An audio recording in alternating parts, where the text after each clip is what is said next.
line of Millwall.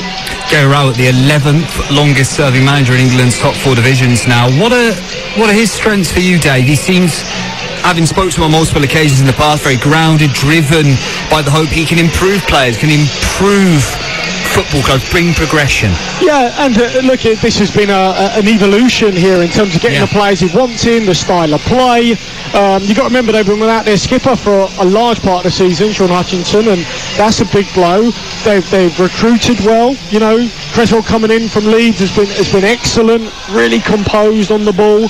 We've spoken about the other additions in the top part of the pitch. He's giving youth a chance. You know, Danny McNamara, who's in my youth team, you know, again, playing at full-back. I don't know how many games Danny's got now, but he must have close to 100, maybe more. I don't know, but, you know, they're a really good team at the minute, Millwall. They're going very well. And as I say, you know, he's putting together back-to-back seasons, you know, consistently here. Yeah. And they're going to be pushing for those playoff places, make no mistake. 8th, 11th, 9th. Yeah. Their last 3 season finishes in the second tier, right up to the final day of last season, they were competing for a playoff place, been pushing for some time. Do you think, you know, touching on the kind of necessary strength in depth, players in their ranks capable of winning games for them, being creative, goal scoring in the final third, has Rowett got enough this time around to make that step, to break through that glass ceiling? I think you know, he'll be well achieving above the bar where they should be.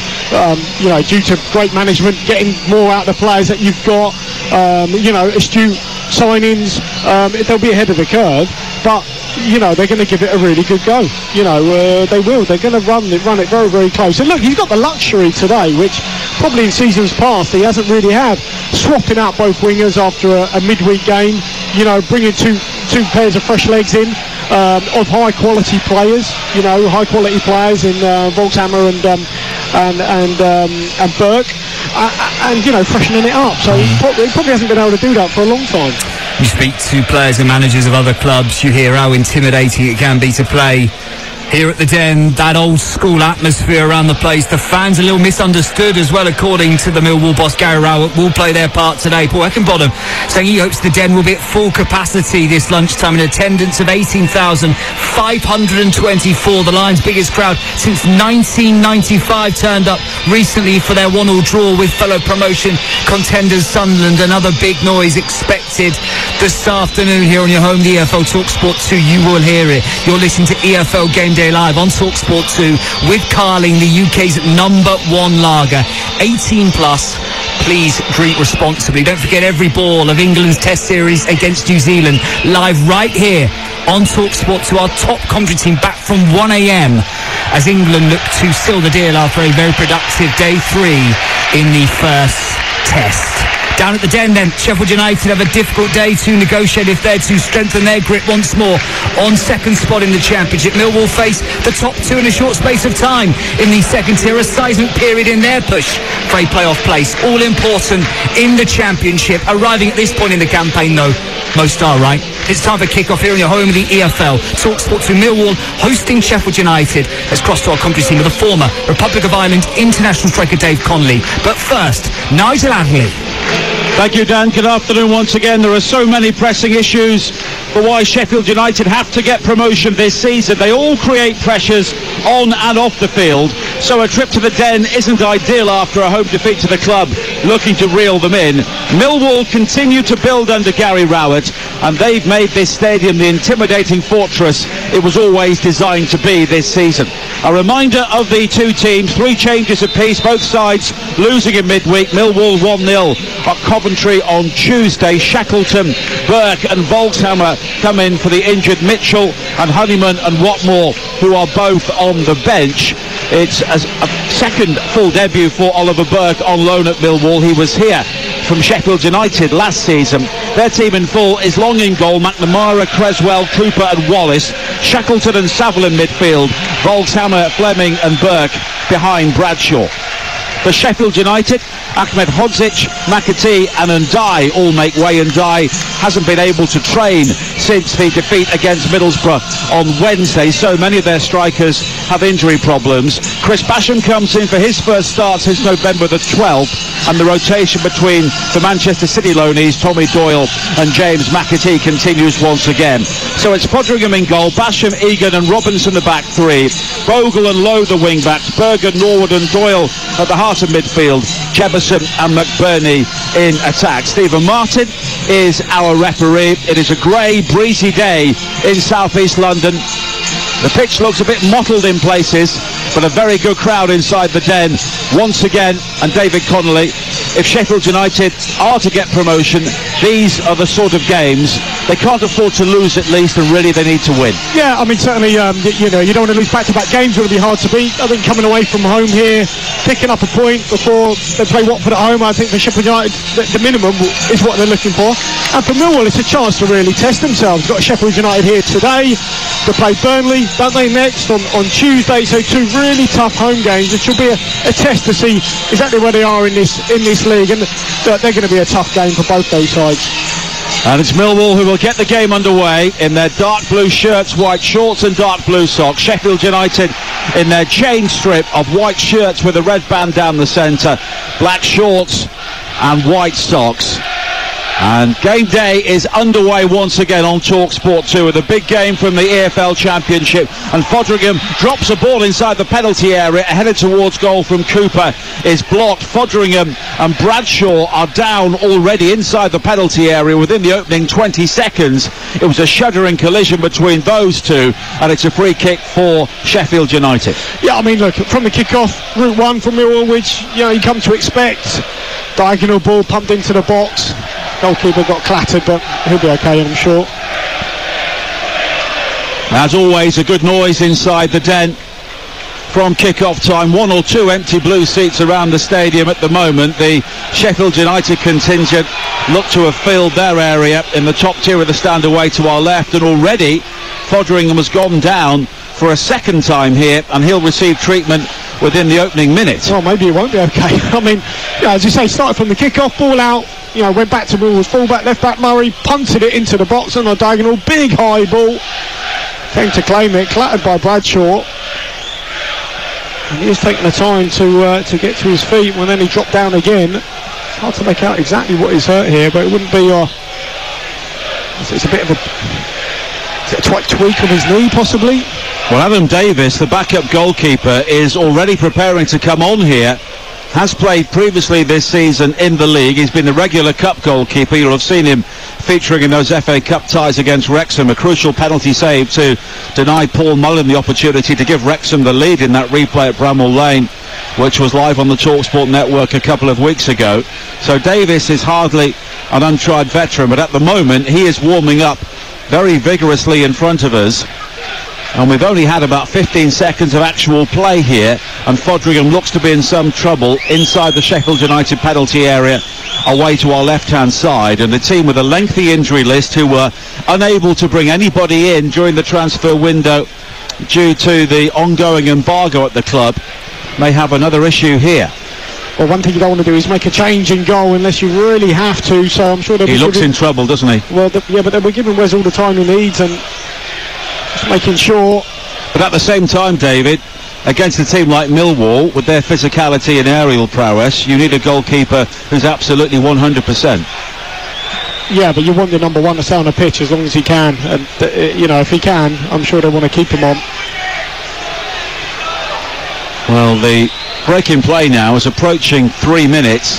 Foderingham looks like he'll continue for now, but it doesn't look as though he'll be taking the free kick, although it has been left for him, and he's rather stiff-legged as he hobbles around the penalty area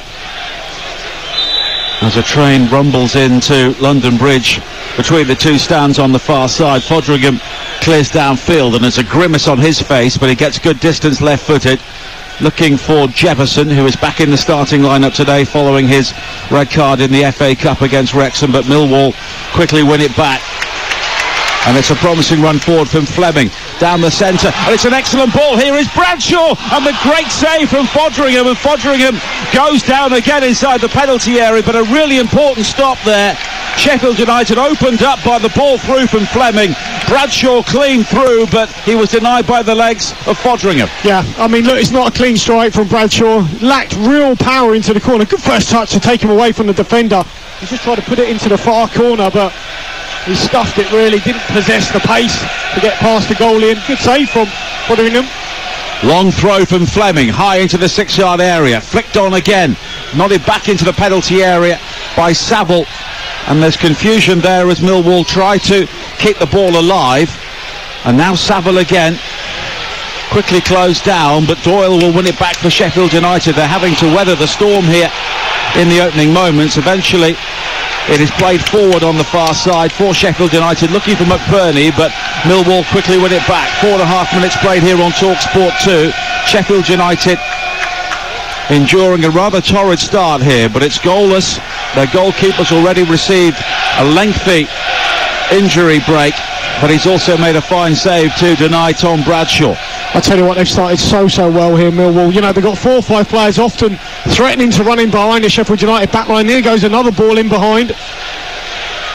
And it's Fleming again. Claims he was pushed over by Egan on this near side, but nothing given by the referee. Egan goes long and high up to the halfway line, flicked on by Jefferson into the path of McBurney. He tries to release Jefferson again on this near side, the right, and there's just a slip from Cooper, so he retreats and Jefferson plays it back towards Norwood. The early cross in, looking for McBurney, who tries to flick a header towards goal, but it loops high in the air and it's claimed by the former Sheffield United goalkeeper George Long, who very quickly bowls it out to the far side, and Ollie Burke can bring the ball forward now into the penalty area, onto Bradshaw again, who fires it in. Oh, what a brilliant goal by Tom Bradshaw, and a lightning start from Millwall results in the opening goal made by the former Blade Oliver Burke, and finished in the blink of an eye by Tom Bradshaw. The pace of the shot too much for Wes Foderingham at the near post, and Sheffield United rocking in their quest for the Premier League. It is Millwall 1, Sheffield United 0. Yeah, brilliant goal from Bradshaw. Straight pass, diagonal run in the box, unerring finish, just let fly, one touch at the near post. You would say for a goalkeeper, should he get done at the near, but you come back to Sheffield United, the ball goes in the box, the Millwall keeper catch it, George Long, and then he throws it immediately out, sets Ollie Burke on a counter-attack, and it's 3v3. They are completely bare at the back. This reminds you of the Middlesbrough game, but I mean, they were chasing the game then. It's 0-0 away from home. How can you leave yourself 3v3 at the back? I mean, it's absolutely suicidal. Terrific way to pass from Burke, and then it's finished so well from Bradshaw, rifled into the net. Foderingham beaten at the near post. It was well struck by Bradshaw, but is Foderingham still showing the after effects of that challenge from the goal scorer in the opening seconds of the game? But Millwall here really have their tails up in the opening minute. Shackleton plays it wide to the far side, and Sheffield United have barely had a kick here, and after being outplayed by Middlesbrough on Wednesday, they're a goal down here already in South East London on Talksport 2. And I'm sure the Middlesbrough fans on their way to the Riverside Stadium against Queen's Park Rangers are listening to this game, and it's the best possible start for them. They're currently 7 points behind Sheffield United, having played a game more, but they have momentum, and if Sheffield United continue this start to the game, they'll lose it here, Dave. Well, just looking at Millwall, very comfortable at the back, you know, playing it out. But what Millwall have with that front part of the pitch, you know, they've got 4 players, often another one, sometimes even 5, threatening that Sheffield United back line. Fleming dropping in, just trying to drag one of those centre-halves out, and they're playing so well. Now Berger plays it wide to the far side, and there's an opportunity for Bogle to come in field, but he's quickly challenged by the Leeds loanee Jamie Shackleton, and it's kept in play before it goes behind by Creswell, another Leeds player who has continued his development here this season at the Den. Saville lobs it wide towards this near side, and it's kept in play by Wallace. Wallace with a long high ball forward, looking for Bradshaw again, headed away by Egan, and it's gathered by Chris Basham, starting his first game for Sheffield United in the Championship since the 12th of November. Ahmed Hodzic is on the bench here today. Now Doyle, and of course Sheffield United have one of the best defensive records in the entire Football League, the best one in the Championship. 7 games unbeaten on their travels, 5 wins and 2 recent draws. And that was only the 12th goal of the season they've conceded away from home. The most points and the most clean sheets away at this stage that they've ever enjoyed, although they've failed to beat any of the teams currently in the top 10 of the table away from home. But they've not lost on their travels since a 1-0 loss at Coventry on October the 19th, which is where Millwall were beaten by the same scoreline on Tuesday. Coventry becoming part of the playoff picture as well in recent weeks. But in the week that Sheffield United's ownership issues have come into sharper focus, they lost a big game at Bramall Lane, and they're behind here already with 9 minutes played on Talksport 2. Millwall ahead, and already they have the scent of a second goal in their nostrils as it's played back again to Shackleton, who turns and plays it back to Cooper. Now Fleming once again. The midfield playmaker already in double figures this season, although he's 7 games without a goal after 10 in his previous 14. Saville down the line again, inviting Wallace to come forward. He goes down under the challenge of Basham, and it's a free kick for Millwall down the left in a very promising area. Yeah, nice patient play there from Millwall, just working it down this left-hand side. Murray just got there ahead of Basham, and obviously this is when the centre-halves go up. Jake Cooper is such a threat. Cresswell's got goals, hasn't he? Goal-scoring centre-back. They're always useful. And Jake Cooper is forward. Cooper scored the winning goal in both of the league meetings last season, and as a central defender he has 5 in his last 7 against Sheffield United.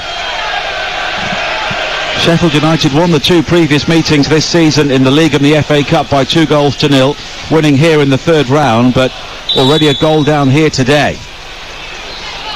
The free kick flighted in high towards the far post, right through the 6-yard area. Very good delivery from Volshammer, and in the end it's got out, but it dipped and bent towards that far post, but nobody could get the crucial touch. Yeah, just marginally, fractionally ahead of Charlie Cresswell there. Brilliant ball and great pace on that free kick. In-swinging delivery, dangerous ball. I tell you what, they've started really, really brightly here, Millwall. You know, they really have at the back, nice and comfortable. What you should say, maybe mobility might be an issue. You know, Cooper, in terms of, we've seen a couple of sort of foot races between him and Jefferson, and obviously Jefferson's got the pace on him. But with the ball, they've been really calm and composed. They've mixed it, gone long when they've had to. They played it into the middle of the park and looked neat and tidy. You know, Burt comes in, quite narrow. Volshammer comes in. They've got Fleming in there as well. Now Jefferson on the halfway line for Sheffield United, scored his first league goal of the season live on Talksport 2 against Hull recently, but the ball back to him from Bogle is just miscontrolled on this near side. And now Saville plays a very deliberate ball down the line on this near side for Shackleton. Lovely touch inside from Bradshaw. Fleming back towards Bradshaw again, but it's cut out by Bradshaw, by Basham rather, but it's good football from Sheffield United. 12 minutes played here on Talksport 2. Millwall leading by 1-0. The first half of our double header on Talksport 2 today. At 3 o'clock we bring you Everton against Leeds. Commentary with Ian Danter and Mickey Gray from Goodison Park. Over on Talksport currently, the early stages of Aston Villa against Arsenal, where Villa are already a goal up. McBurney with a cross into the penalty area down the right. That's blocked, but Burney's second ball in is headed away, and a Millwall player has now gone down inside the penalty area with a head complaint, and the medical team could be waved on here. Ollie Watkins with the early goal for Aston Villa, so Arsenal are behind once again. George Saville, the player who was down for Millwall inside the penalty area. Commentary on that game over on Talksport, followed by Game Day Live with Adrian Durham. All the goals as they go in live from Stamford Bridge. We've got more championship action on Talksport 2 on Monday evening. Big game as well, Watford against West Brom with Jim Proudfoot and Courtney Sweetman-Kirk. England women against Italy women from the Arnold Clark Cup is live on Talksport tomorrow at 3:15. And then on Tuesday night we're around the grounds with Adrian Durham, beginning at 6 o'clock on Talksport 2. Plymouth against Cheltenham, the Papa John's Trophy semi-final is live on Talksport 2. And then on Wednesday night, Leipzig against Manchester City in the Champions League on Talksport. And we have England women against Belgium women on Talksport too. Fleming plays it forward now. Burke with a shot. Driven towards that near post. And this time Fodringham is able to arch his back and turn it over the top. Yeah, good play again from Millwall. Steal the ball. Fleming, fantastic. Makes a diagonal run with the ball. Carries the ball. Eventually releases it to Berg. Maybe Oliver, he could have taken a touch here. I don't know why he let the ball run across his body, because there wasn't really the pace on the pass, so it felt like he waited an eternity to actually get a shot off. The shot is at near post, and unlike Bradshaw's goal, this time Fodringham does keep it out. Tom Bradshaw scored his 8th goal of the season in the 6th minute, dividing the two teams here. 14 minutes played, and Millwall pushing hard again here. A corner kick from Saville, an in-swinger. Fodringham, though, claims well underneath his crossbar. And very quickly Sheffield United look to get players forward. Bogle showing his pace down the right-hand side, and a good release from Fodringham. The right sort of idea, but the ball just skips off a very dry playing surface here. Straight out of play. It will be a throw-in for Millwall on this near side. Yeah, they've got to get those careful, because obviously they scored from a similar situation, didn't they, Millwall? Ball in the box, easily claimed from the goalkeeper, and then they set Millwall on the counter-attack. That time, ball in the box, a corner straight into the gloves of Fodringham, set Sheffield United on a counter. So you've got to make sure on those corners delivery's a little bit lower, a bit flatter, give the players a chance to get on the end of it. Now Jefferson has been fouled by Cooper, and it will be a free kick for Sheffield United, 15 yards inside the Millwall half on this near side.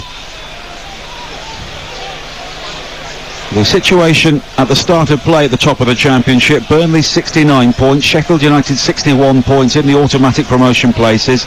Then Middlesbrough on 54, Luton 50, Sunderland 48, Watford 46 in the playoffs, Millwall on 46, but of course they are currently ahead in this game. Luton play Burnley later on today. Middlesbrough are at home to Queen's Park Rangers. Sunderland play Bristol City. The free kick into the penalty area, cleared away by Cooper at the far post. Now a long ball forward again, looking for Burke, headed away by Lowe, and then Shackleton with a cushion header back towards Burke down the right-hand side, laid further wide towards the right again. A high cross into the penalty area. Fleming is underneath it, takes it down superbly on the left corner of the penalty area, has Shackleton in support, goes for goal though right-footed. It's blocked by Basham. But again, Volkshammer has it back for Millwall on this near side. Saville down the line, finding Fleming, but weight of numbers wins it back for Sheffield United. Basham with the challenge, and now Doyle with a high ball over the top. Jefferson will try and flick the ball on, but he was outnumbered and isolated on this near side, and it's all the way back with George Long once again, who clears long downfield for Millwall. And the ball bouncing very high on the playing surface here. It's headed forward over the top by Shackleton, and there was a high boot there from Doyle, and it will be a free kick for Millwall on the halfway line. 16 minutes played here on Talksport 2. Millwall leading by a goal to nil. They just can't get out in a minute, Sheffield United. When they do, you know, that long ball up to the front two's just coming straight back. So difficult period for the Blades. I wonder whether Millwall can make this count. You know, another goal. They could get a second goal here. Well, Millwall are one of the form teams, and they've got the most points in a Championship season at this stage for 21 years, when they were eventually beaten by Birmingham in that infamous playoff semi-final here. The late goal from Stern John and the aftermath from that. But the fewest goals conceded at home in the Championship, and their record against the top half is very good. 4 wins and a draw. And they're very good from set pieces. Wallace now with the free kick, high into the penalty area, looking for Cooper, who knocks it down, and then Bradshaw goes in with Fodringham looking for the penalty, and the referee Stephen Martin has given offside, and the assistant's flag there really prevents Martin from having to make a decision. Well, this would have been close, because long diagonal up to Cooper, brilliant in the air, wins the first one, little flick down, bounces into the ground. Bradshaw gets there first, ahead of the goalie. Would have been a penalty, but it's given offside. From the free kick, Basham on this near side, finding Bogle. He's over the halfway line, but the challenge comes in from the German Volkshammer. And Millwall have shopped around really well. Of course, they don't have the resources of some clubs at this level, but they've used the loan market very smartly. Players like Charlie Creswell, And also Oliver Burke and Jamie Shackleton and Zion Fleming signed for £1.7 million from Fortuna Sittard in the lower reaches of the Eredivisie in the Netherlands. And that's a lot of money for Millwall. It is. But compared to some clubs in the Championship, you look at the transfers that Sheffield United paid out over the last couple of years. They've got one or two £20 million players on the pitch here today. Oliver Burke was a player who was signed for decent money, played in the Premier League, but of course was moved on to Werder Bremen, now back in the Championship here with Millwall, and played such a key role in the opening goal. 19 minutes played here on Talksport 2, Millwall 1, Sheffield United 0. And Sheffield United did have a blip in the autumn when they were top of the table, 3 points in 6 games, but they came back very strongly, and that 10-match unbeaten run was ended by Middlesbrough on Wednesday night. But their proud away record is under threat here. Stoke on the 8th of October were the last team to score more than one goal against them away from home, and that goal scored by Bradshaw is only the 4th goal they've let in away from home in their last 8 games. Just looking at Fleming, you know, he's got the 10 on his back for Millwall. Haven't played a number 10 for Millwall, well, forever. I guess associate 4-4-2 with Millwall, but that evolution at Millwall's been, you know, happening for a number of years, and he looks so good in this number 10 role. Lovely footwork, he's got great skills, he's got goals. If you're a 10, you've got to be able to do everything, right? You can't just be, you know, neat and tidy. You've got to actually add goals to your game, because when you play for Millwall here, they want to see goals, want to see 2 strikers. If you're going to play with a 10, you've got someone that's effective, and so he's been really impressive so far. Over on Talksport, Bukayo Saka has equalised for Arsenal. Aston Villa 1, Arsenal 1. Over on Talksport, that game underway on game day there at the moment. 1-0 to Millwall here on Talksport 2. Doyle with a cross into the penalty area, looking for Basham, who was around the back right-hand side, but it bounces beyond him, and it's behind for a goal kick. But Millwall with 3 shots in the game so far, all on target. Sheffield United with just a single effort which was off target, and Millwall with 57% possession. That's been a rarity for them in recent years, but as David was saying, they are an evolving team under Gary Rowett. Real progress in recent years, we have to say, and it's a similar sort of job to the one he was doing at Birmingham, and he was then of course sacked by the new owners to make way for Gianfranco Zola, and things at Birmingham have never quite been the same since. And here at Millwall, Rowett's finished 8th, 11th and 9th, which, considering the budget, David, that's perfectly acceptable, isn't it? Oh yeah, yeah, brilliant. And obviously for Burke coming in, point to prove maybe against his former side, and you know, he's involved in the goal, so that bodes well. He's already got a goal coming off the bench as well. Now Berger coming forward for Sheffield United. It's been so rare to see their midfielders with the ball at their feet so far in the opening 20 minutes or so, but he's quickly robbed. Bradshaw on the halfway line, plays it back to McNamara. A high lofted ball forward is overhit looking for Burke, and it's gone behind for a goal kick. And the Den has filled up since kick-off time. 1 or 2 empty seats in the Coldblow Lane end away to our right, but another decent crowd inside the stadium today. The Sheffield United fans have filled their allocation. The vast majority of those have stood up in the stand in the top tier away to our left, and they always travel well. Again though, Nigel has gone into the front. This time it starts with the goalkeeper, you know, rather than banging it long, because the 2 Millwall centre halves, you know, they're big, they're probably going to win the first one, although McBurney and Jefferson are big, so this time they try and go on the deck into the feet of McBurney. Heavy touch, goes off the pitch, and they just can't get out at the minute, Sheffield United. But Millwall are very, very good when they score the opening goal. Previously they have won 11 and drawn once, and that was the recent 1-1 draw here with Sunderland. And they are a team who have a real collective spirit, and that's been one of the qualities which Millwall have always needed over the years if they're to be successful, and it's one of their real attributes at the moment. But McBurney does well to win it back on the halfway line, then he goes down, but no free kick given. But Sheffield United have it back with Robinson, played forward down the line by Lowe, but again Jefferson has 3 Millwall players around him, and the ball's a fight ball. He's got no chance. No, but they've coped pretty well, haven't they, that Millwall back unit?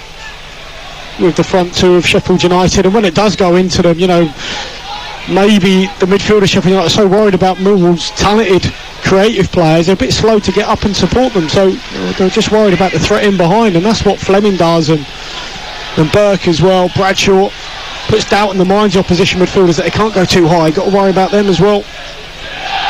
Well, Paul Heckingbottom deep in conversation with Stuart McCall, his assistant. He's been the more animated of the two managers so far. Of course, he was shown a red card towards the end of that game against Middlesbrough at Bramwell Lane on Wednesday, but able to take his place on the sideline here today.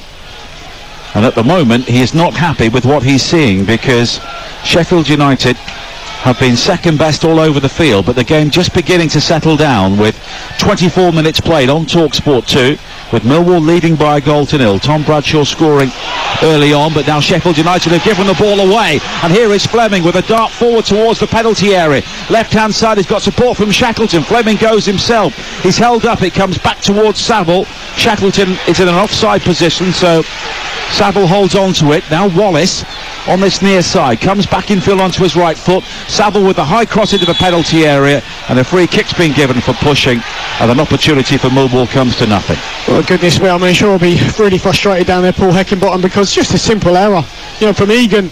He just toe pokes a pass across to his centre half, and he leaves him well short. Just invites Fleming to go and rob possession. Encounter, you would say maybe Fleming a couple of times, you know, could have been a bit more direct, maybe go down the outside onto his left foot to shoot. Came infield into traffic there, and chance was lost. But it's just another unforced error from Sheffield United. And there have been one or two of those so far, and they were caught out on a breakaway from one end to the other early on for the opening goal. And Millwall have looked the more likely goal scorers since. You're listening to Millwall against Sheffield United in the EFL, live on Talksport 2 with Carling, the UK's #1 lager, 18 plus. Please drink responsibly. 25 minutes played. And Millwall with such a good home record. Sheffield United have been excellent on the road, but little sign of that so far here today. Well, goodness me. They have a throw, Maxo throws it back to Basham about 5 yards away. He controls it off his side, straight off the pitch again. Now, this has probably been as bad as I've seen Sheffield United play. Well, they have shown one or two nerves in recent weeks. I was there for the match against Hull when they scored early on with a better team, but had to hang on in the end to win by a goal to nil. Of course, they had a 0-0 draw with Rotherham, which was always going to be a feisty South Yorkshire derby. Had those two dramatic FA Cup games with Wrexham when they could have very easily lost both of them. They've got Tottenham coming up at home in the 5th round, live on Talksport the week after next. Before then, they've got a big home game against Watford, one of the sides to beat them so far this season, back on the opening day. Well, one thing they've got to do, Sheffield United, better is stop giving away, you know, the ball in and around their box, because this is just outside the box. It's a throw, and it's going to be launched into the area. But it's short this time from Fleming into Volkshammer, and now Fleming again with the cross in. Bradshaw challenging, but it loops high into the air, and it's claimed at the near post by Foderingham.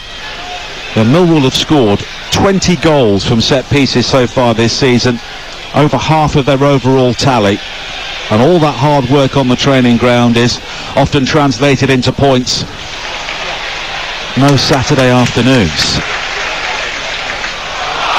But now it's been given away, and here is Norwood coming forward for Sheffield United, finding Berger, just forced wide to the right by Saville, but Berger continues into the penalty area, goes down, looking for the cheapest of cheap penalties, and Stephen Martin, the referee, is not interested. No, he's a little tug on him, I think, here from Saville, but judging from a lot of the earlier challenges, he hasn't really given a lot, has he, Martin, the referee, so he's certainly not going to give that in the box. He's trying to let the game flow. There's been a few things he maybe could have blown for, and he hasn't, so for Sander Berger, he's probably the biggest player on the pitch. It'll take a bit more than that to bring him down.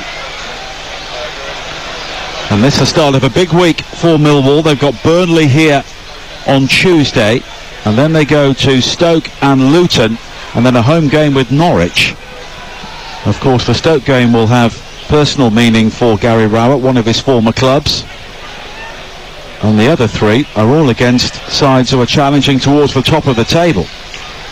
And Burnley today going to Kenilworth Road. That should be an interesting game at 3 o'clock. And one of your former sides, David, Sunderland, they're having a tremendous season now, despite a lack of players. No strikers, but no problem so far for Tony Mowbray. Yeah, he's done a great job there, hasn't he, Tony Mowbray? And it's the sort of championship season where teams may have thought about consolidation, but the overall quality means it's competitive, but any team that shows a degree of consistency can really make progress.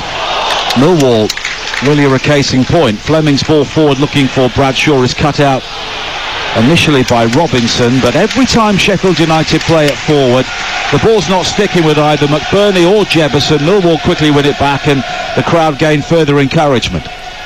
Now Shackleton wide to the far side, and Danny McNamara, who was part of the under-18s team here, which was coached by David Connolly a few years ago. This is where they've done well, Millwall. You know, in terms of sometimes, you know, don't mind banging it in behind. Others, they'll settle down, they'll try and force Sheffield United back, create a bit of space, and then play through the thirds, and they're really making the pitch, you know, as long as they can and as wide as they can. And, you know, they've got the balance absolutely right as they draw a foul here. I mean, I watched Reading last night just bang it long all the time, and they were awful. You've got to have variation. Yeah. And Millwall have got that variation. Yeah, they have. They've shown it well, you know, because at times that you want to force them back, as they did from the kickoff, right? The ball went back, you know, punted it into the box, and they've done that a few times just to take Sheffield United a little bit deeper. Take them away, and then you mix it up, and then you've got the little space when players come in the pockets and you keep it on the ground. So they've mixed their game up well so far. And at home, they have been so strong as the free kick from Wallace high into the penalty area. It's flicked on, then headed away by Basham. McBurney pecks at it, but does well to nod it into the path of Jefferson. Jefferson has then been fouled as he tried to bring the ball forward, and it will be a free kick for Sheffield United midway inside the Millwall half. Only Reading back in August and Queen's Park Rangers in September have won here, but Millwall have drawn 4 of their last 5 home games since mid-October. Well, this came off the referee, so he's had to bring it back because the forward pass just brushed him on the back. He got the ball anyway. Here is Basham. I'm not sure that Sheffield United were making a huge amount of progress in that move anyway, so they may have been grateful for the reset. Now Norwood. And Sheffield United need to get him on the ball more to try and create things. McBurney, but he's quickly robbed by Shackleton, and the ball eventually rebounds off Berger. Back towards George Long, who came through the academy at Sheffield United. He was in the same youth team at Bramwell Lane alongside players like Harry Maguire. Born in Sheffield. Well, he's mixed his duties up, hasn't he, with Bartosz Białkowski at times this season. Just coming back to Sheffield United, they fizzed the ball into McBurney there. He's got the 2 holding midfield players from Millwall all around him. You know, it's impossible. Even if he does take that in, he's got nowhere to go, and they lose possession again. Now Burke does well to win it down the right-hand side. Infield to Shackleton. Laid back to Saville. Wide to McNamara, who will try and take on Lowe. High cross into the penalty area. Fleming with a looping header, which is over the top, but it's good football again from Millwall.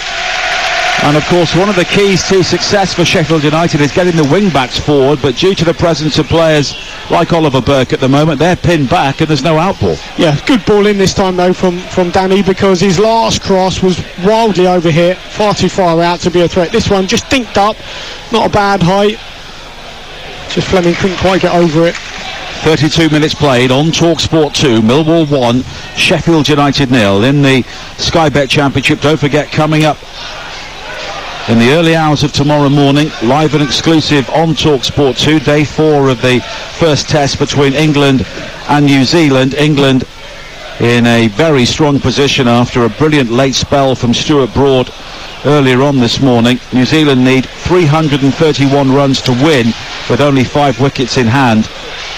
And you can follow all the action only on Talksport 2 with our team down in New Zealand. Down in southeast London, Millwall leading here by 1-0, and deservedly so. They have dominated the game. Creswell down the line for McNamara, tries to cut it back in field to Burke, but it rebounds back to him off Doyle.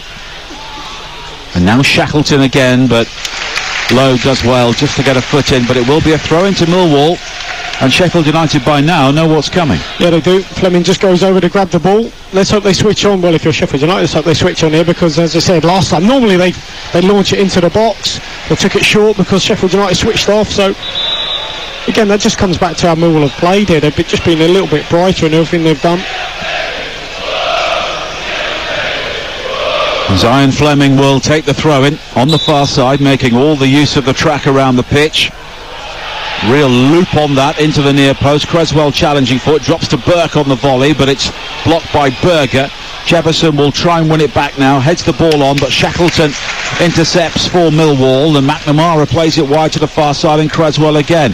The early ball forward down the right, looking for Burke. Only Bradshaw inside the penalty area. Egan gets there before him, clears the ball away, but it's more pressure from Millwall, and Sheffield United at the moment, I think, will be grateful to get to half-time only a goal down. Yeah, they will. Comes into Jefferson again, ball's cleared, he can't make it stick, and eventually Millwall just put it into the corner, get Ollie Burke to run after it, and just forces Sheffield United back. So, you know, they played the game well, as we said, mixed it up, gone to feet, gone in behind.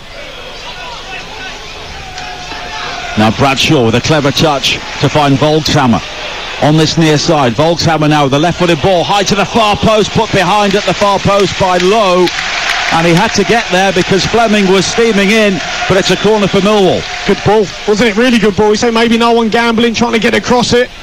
Volkshammer taking the ball onto his left foot, just mixing his game up, going down the line. Nice ball across the 6-yard box. Well, the corner is, I wouldn't say as good as a goal from Millwall, but certainly it's an opportunity to score. Touched on their centre-backs, their prowess at getting goals. Andreas Volkshammer will take it, the former Union Berlin player. They're having a great season as well in Germany. Well, they've gone with an outswinger this time. The last one was an in-swinger, so slight variation here.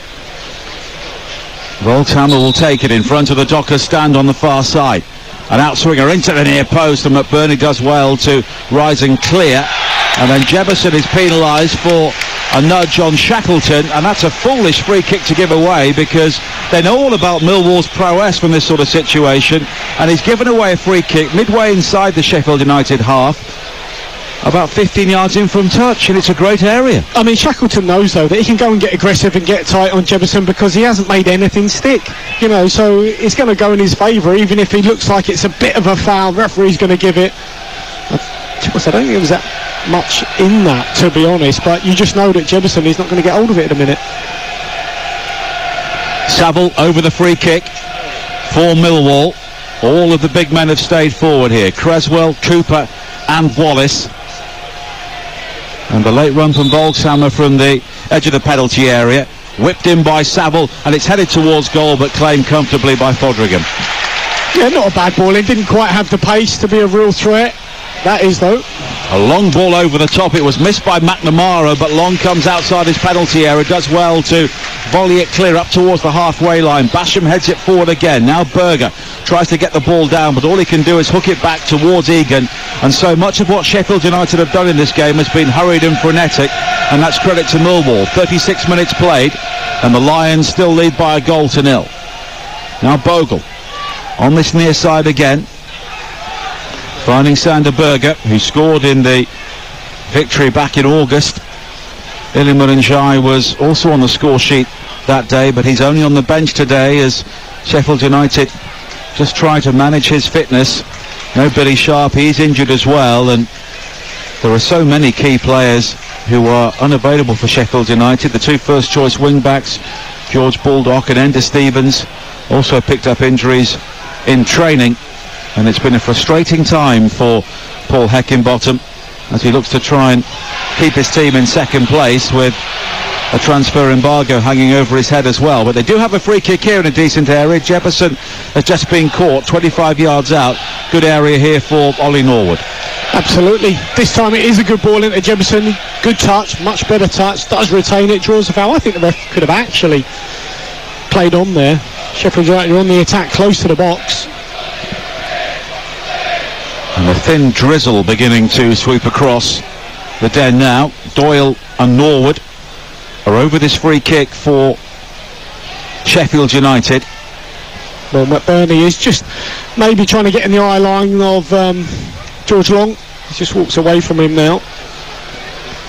38 minutes played. Millwall leading here by a 1-0, but Sheffield United with a presentable opportunity here to get level, and it's curled in by Doyle, and he's done it. It's a brilliant free kick by Tommy Doyle.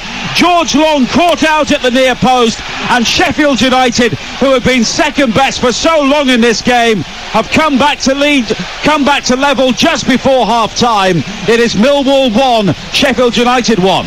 Well, credit for them for the setup, because what they did really cleverly, they put a Sheffield United wall on the end of the Millwall wall, and maybe, we spoke about McBurney maybe getting in George Long's eye line, maybe it was the wall that just blocked his view, because he looked a little bit slow to get across that. The free kick went up and over the wall from Doyle, but he got a good hand to it, and I know it was low in the ground, but nonetheless, I think George Long will be really disappointed with that. For Sheffield United, they got out of jail, because they're 1-1 and they've been dreadful. Only the second goal that Tommy Doyle has scored for Sheffield United, but such a crucial one.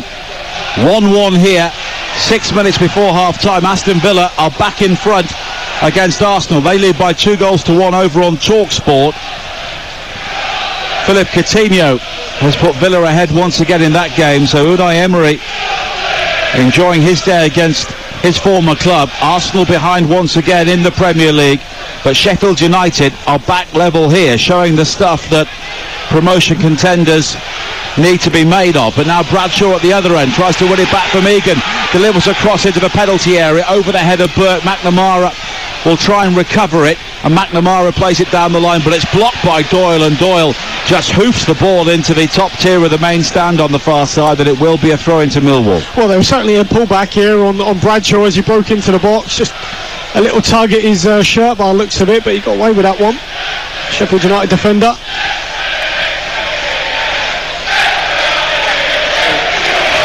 And George Long, against his former club, may not be too happy with the role he played in that goal, because he seemed to get across in time, but it just spun off his fingers and crept over the line into the net. But it was a good delivery from Doyle, and he did well to get the ball up and down from there.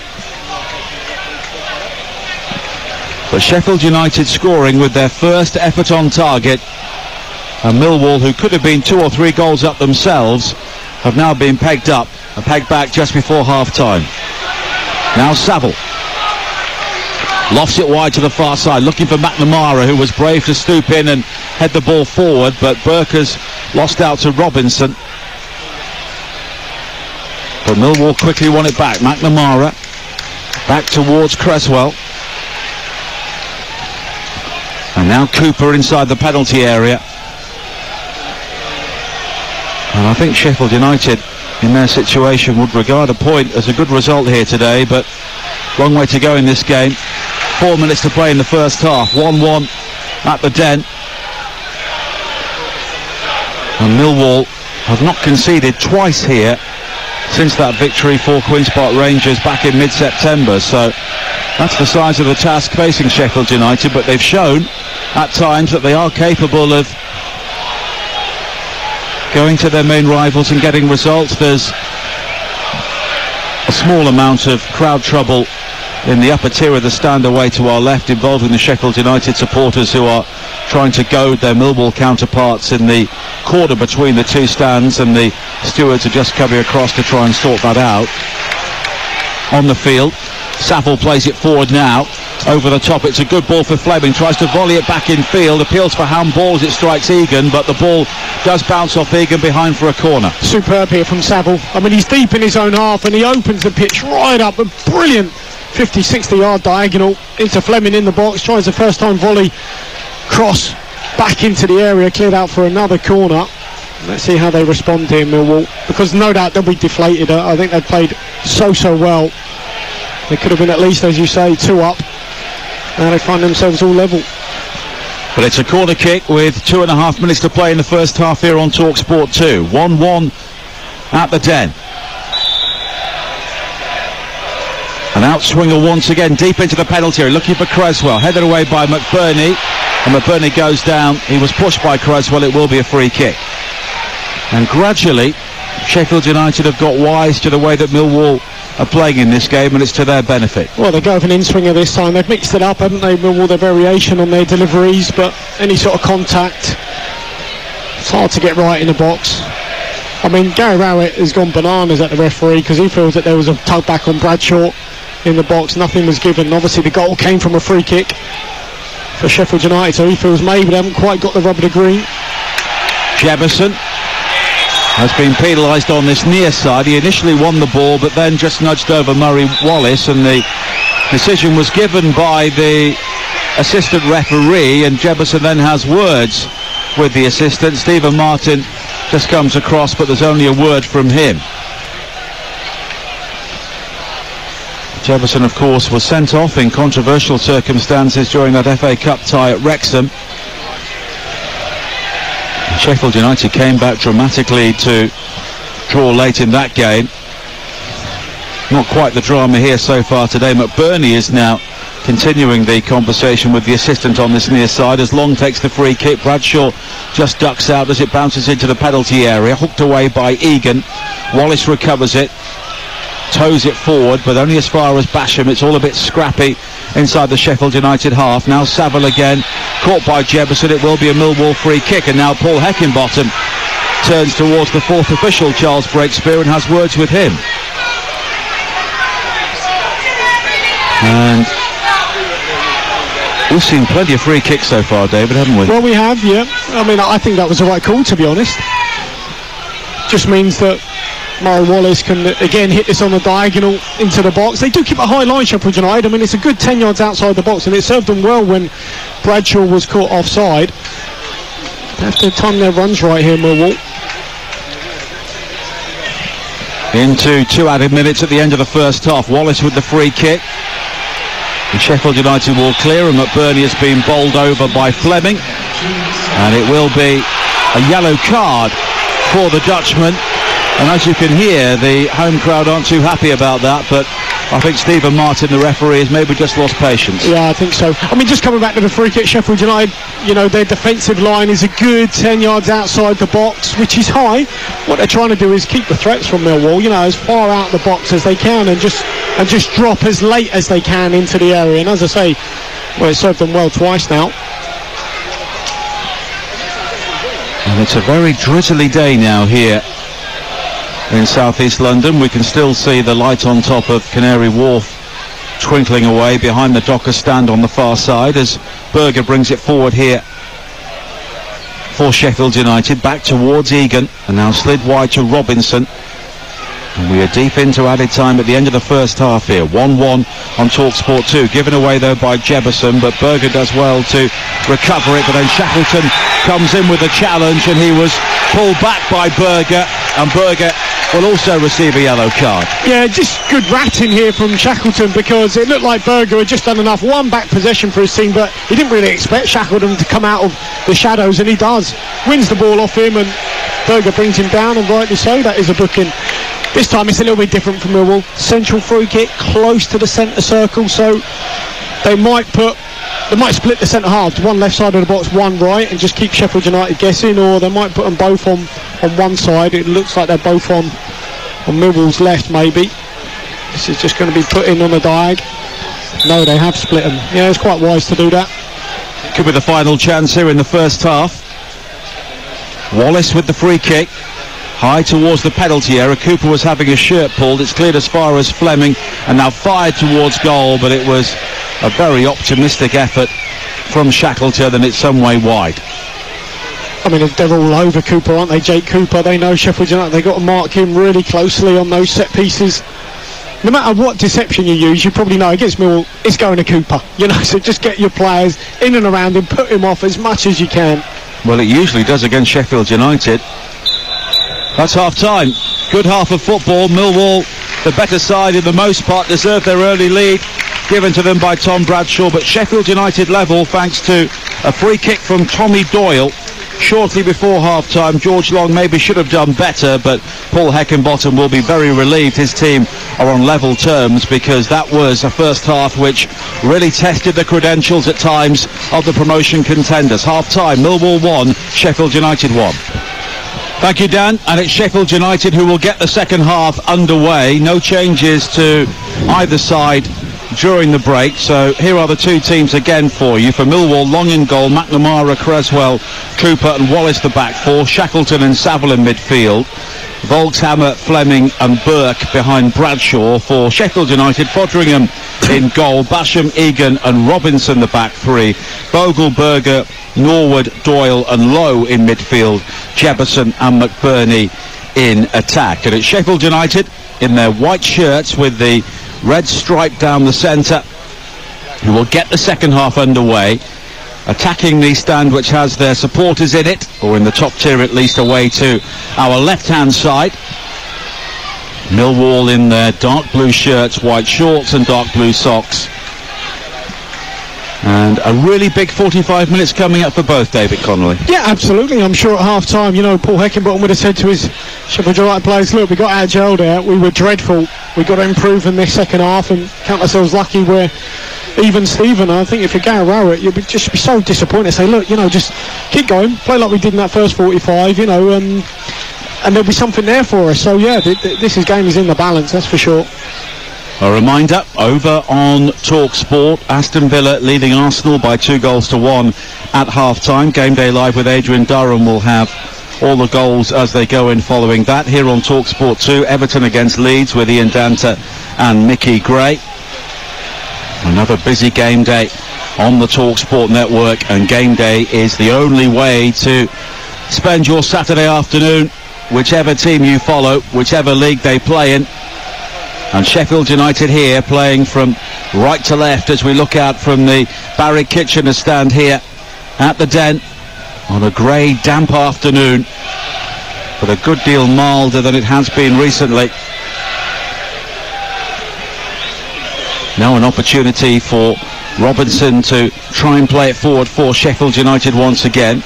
Basham wide to the far side, and Bogle, and Sheffield United have made a much better start to the second half than they did in the first. Bogle now comes all the way across and finds Lowe down the left, down the line for Doyle inside the penalty area. His low cross is deflected behind and Sheffield United have a corner. Yeah, that's better. Good defending though from Burke, who just helps out Danny McNamara. Just caught a little bit high, so Burke fills in at the back, stops the cross coming in.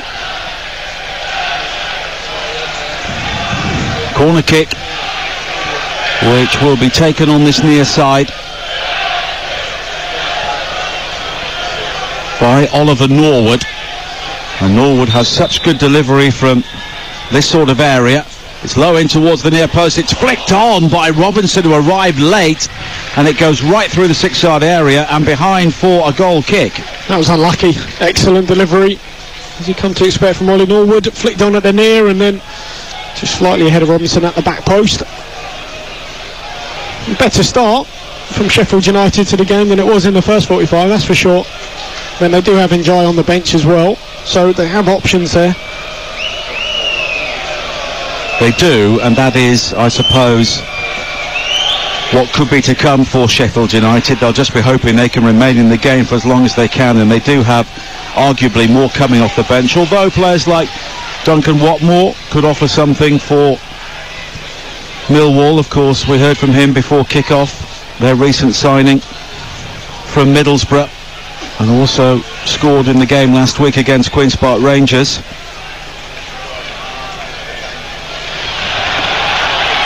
Now Berger down the right with a cross into the penalty area over the head of Long, but it was just beyond the on-rushing McBurney. 3 minutes played in the second half.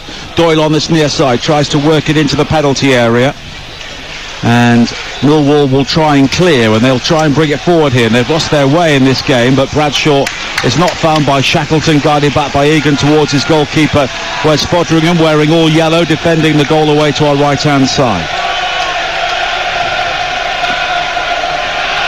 And what are Sheffield United doing differently here, David, to what they were doing for much of the first half? No, not a lot. They've just, settled down a little bit, got the ball. I was just going to say that. They've just played it straight off the pitch again. So, Sander Berger this time. I would say the deliveries crossing the box from both teams haven't been particularly good. Sander Berger, moments ago, his delivery to the back post wildly overhit. We've seen a couple from Millwall as well. They haven't been particularly good. Now McNamara on this near side, quickly forward towards Oliver Burke, but Burke was quickly closed down by Bogle. 4 minutes played in the second half. 1-1 here on Talksport 2 at the New Den. McNamara picks up a knockdown from Bradshaw, right-hand side of the penalty area. Tries to find Bradshaw again, but it's cut out by Bogle. It's just not the snap in the passing from Millwall. And now Sheffield United will try and break with McBurney. Low ball down the centre for Jefferson. He's clean through, and it's an excellent save by Long, who flung himself low to his right. But now a break back into the penalty area from Jefferson again, and it's cleared away, and Jefferson really should have made it 2-1 to Sheffield United. Excellent save though from George Long, because it comes from his trailing leg. Superb save to kick the ball away. What a pass from McBurney with the outside of his boot though to put his strike partner in. Absolutely brilliant. Dissected the whole Millwall defence. Well, no away team here has scored twice in a league game since Queen's Park Rangers on the 14th of September, but Sheffield United should have done it there. 5 minutes played into the second half. 1-1 it remains on Talksport 2. As Fleming brings it down for Millwall, and he rides the challenge of Egan, continues towards the edge of the penalty area, but it's hacked away by Robinson. Long downfield, and Creswell will shepherd it back towards Long once again. Well, he certainly atoned, I think, for the goal. You know, because I think on the free kick he'll look back, George Long, and he knows he should have done a bit better, but he certainly atoned for his error there. Really good save with his feet. Just going back to an incident in the first half, David, we watched the replays at half-time. There was the penalty call for Millwall when Bradshaw was clattered into by Foderingham. It was called back due to an offside flag, but when you look at the replay, Bradshaw was clearly onside. Yeah. And we were discussing whether it would have been a pen, but for me, certainly so. If it had been a central defender making that challenge, it would have definitely been a penalty. Sometimes goalkeepers are viewed differently. 6 minutes played in the second half here on Talksport 2. Sheffield United coming forward again now with Bogle infield from the right-hand side. Has Doyle on the edge of the penalty area, tries to flick it through the legs of McNamara, but it's brought clear, and now Sheffield United can break over the halfway line with Burke on this near side, but steaming across to make the challenge is Robinson. Good challenge as well, won the ball cleanly, and it will be a throw into Millwall, but Sheffield United have really risen to the challenge here in the second half. Yeah, no love lost there between the two former teammates, Robinson and Burke. I mean, you would say, Tommy Doyle, can he do a little bit more? He gets the ball on the edge of the box, he tries a little flick round the corner to nobody. There's nobody there, he just played it completely blind and just allows Millwall then to gather possession and counter. Now McNamara once again. Shackleton plays it back towards Saville. Saville all the way back towards Long again. Long just takes a touch and then clears it long downfield up towards the halfway line, where it's nodded down initially by Volkshammer, but Sheffield United now are getting bodies around the ball in the same manner that Millwall were for much of the first half. Just looking at Fleming, I mean, the long ball from Long up to little Volkshammer, he's what, about 5'8", and he's going up against Basham, 6'2", 3". Now, why is Fleming running on as if he's going to flick it on? He's got to read the game and go, well, the chances are he's probably not going to flick it on. I'll just stay behind the ball in and around the area in case it drops. That's exactly where it dropped, but he'd already run on as if maybe they had a big number 9 to flick it on, and, you know, he just got to wise up to that, Fleming. 52 minutes played here. Real intensity in the occasion on Talksport 2 in the Sky Bet Championship in South East London. It's played forward quickly for Millwall again, but Doyle now cuts it out, and McNamara brings it forward wide to this near side, and Oliver Burke again on the edge of the penalty area, further forward to McNamara, who will try and twist and turn. Burke with a cross into the penalty area. A lunging Fleming just misses it, but it's recovered by Volkshammer. He's got Wallace on the overlap, but it's square to Shackleton. Shackleton again finding McNamara. McNamara with a good cross into the penalty area. Diving in to head the ball away was Basham, and Millwall now enjoying a decent spell of pressure, and there's been a real ebb and flow to this game in the second half, but Millwall have just run the ball out of play under no real pressure on this near side, and it will be a throw-in for Sheffield United, and the first change of the game is being made, and Tommy Doyle is coming off to be replaced by Ben Osborne. Well, that's a sensible change. I just touched on Doyle in terms of his effectiveness, and maybe just needs to make sure he keeps hold of the ball. I know he got the goal, but just general play, securing it away from home against Millwall. Osborne coming on in his place. Robinson Loses out on this near side to Bradshaw, and it will be a throw-in to Sheffield United. Thrown long here by Robinson. And in the opening 10 minutes of the second half, it is Sheffield United playing the sort of football in the sort of manner that they usually appreciate. And maybe they dodged a bullet by remaining in the game at only 1-0 down for so much of the first half, when Millwall could have really swept them away. But that's been a problem for Millwall. They've been very strong defensively, but often they don't finish teams off. Now McBurney wide to this near side, and Robinson once again. Berger given the room to turn, plays it square towards Bogle. Bogle will try and keep the ball in play. It's back towards Norwood, who swings a high cross in, looking for McBurney, but another good header away by Creswell. McBurney is now down inside the 6-yard area, poked away by Burke. It will be a throw to Sheffield United, and the Blades in the ascendancy here. Excellent ball in from Norwood. I mean, I really like this one. You know, Lowe just sets the ball back to his supporting player, so he can just come onto it first time. That's exactly what Norwood does. Brilliant ball to the back post. Equally good clearing header from Creswell. Jack Robinson is shaping up for the long throw here for Sheffield United. You're listening to Millwall against Sheffield United in the EFL, live on Talksport 2 with Carling, the UK's #1 lager, 18 plus. Please drink responsibly. Well, this is where they scored from against Middlesbrough. Long throw from Robinson, and McBurney at the back post are probably hoping for a similar outcome here. Hurled in towards that near post by Robinson, nodded away though by Saville. Back towards Robinson again. Another deep ball in, nodded down by Berger, but no power in the header into the arms of George Long. Yeah, defended it well, Millwall. Is a threat of theirs. Sheffield United, no doubt, these long throws into the box. Well, they've scored 15 goals from set pieces themselves. You can make it 16 now with the free kick in the first half from Tommy Doyle. Only Millwall have managed more this season, although their goal in this game did come from open play. 56 minutes played. Millwall 1, Sheffield United 1. Bradshaw brings it down and lays it wide to McNamara down the right-hand side. He's closed down by Lowe, and it will be a throw-in to Millwall once again. Will they leave it for Fleming, or will McNamara try and go short? It looks to be the latter option. The runs down the line is made from Burke. Burke with a first-time ball into the penalty area, flicked on by Bradshaw. Berger with an important header away, but it falls to Volkshammer. Now Fleming on the edge of the penalty area, wide towards Volkshammer once again, who curls it into the near post, but straight into the arms of Fotheringham. Yeah, not a bad idea though. Good pace on the ball in, just no one really gambling across the goalkeeper. Now Wallace again. It's a pretty open game though now, isn't it? Very open game, and considering we have a match here between two miserly defences, there are plenty of chances. Now Bradshaw on the edge of the penalty area, almost breaks to Burke. A complete miss kick from Robinson. The ball scoots into the air on the edge of the penalty area. Now Burke again brings it under control, finds Shackleton. Shackleton is policed by Osborne. Osborne will try and allow the ball to go out, but Shackleton has won it back, and he comes away with the ball. Finds McNamara on the corner of the penalty area, pulled back to Fleming, but it's cleared away by Berger.